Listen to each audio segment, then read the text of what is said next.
Ah, Inquisitor, you have finally come into your own. The Maker has put you on a difficult path. I pray you walk it safely. I remember our talk out there before we found Skyhold. It wasn't just the Maker who put me on this path, was it? The Inquisitor could never have been Cassandra, or Leliana, or me for that matter. We are too political, too tied to the Chantry and all its failings. But I did not make you stand against Corypheus. I did not make you risk death to save the people of Haven. Only you could be the Inquisitor. I only pray the power of the Inquisition is enough. If the power of the Inquisition isn't enough, we're all in a great deal of trouble. It may seem overwhelming now, but you have already done more than most could have. The Maker has chosen you to deliver us from Corypheus. You have the faith and support of everyone here. Never forget that. Now, was there anything else? Can you tell me anything about Corypheus? I know nothing of the man personally, but the Chant of Light speaks of what he claims to be. No matter their power, their triumphs, the mage lords of Tevinter were men and doomed to die. Then a voice whispered within their hearts, "Shall you surrender your power to time like the beasts of the fields? You are the lords of the earth.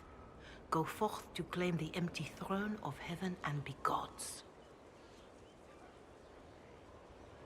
That was one of the old gods speaking in their dreams? Yes, Dumat as I understand it. In secret, they worked magic upon magic. All their power and all their vanity they turned against the veil, until at last it gave way. That sounds like what happened with the breach.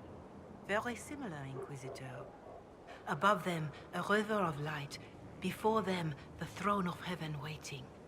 Beneath their feet, the footprints of the Maker, and all around them echoed a vast silence. But when they took a single step toward the empty throne, a great voice cried out, shaking the very foundations of heaven and earth. Corypheus said he found only chaos and corruption.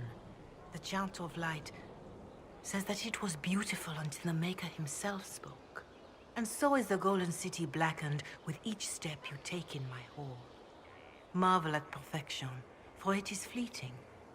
You have brought sin to heaven and doom upon all the world. Corypheus seemed so certain that he heard nothing. He described it as dead whispers. Bitterness, perhaps? He paid a high price for his crime. Violently were they cast down, for no mortal may walk bodily in the realm of dreams, bearing the mark of their crime. Walking bodily in the realm of dreams is exactly what Corypheus said he did. But the mark, could it be related to the mark I bear? I cannot say. Perhaps Andraste saw clearly and we misinterpreted her words. It was always taught that the mark they bore was the shape of Darkspawn. Bodies so maimed and distorted that none should see them and know them for men. That is all I know of your adversary, Inquisitor. Some of the Chant of Light describes what we've seen and what Corypheus said, but not all of it. The Chant of Light is the work of mankind. We of all people must accept that mankind is fallible.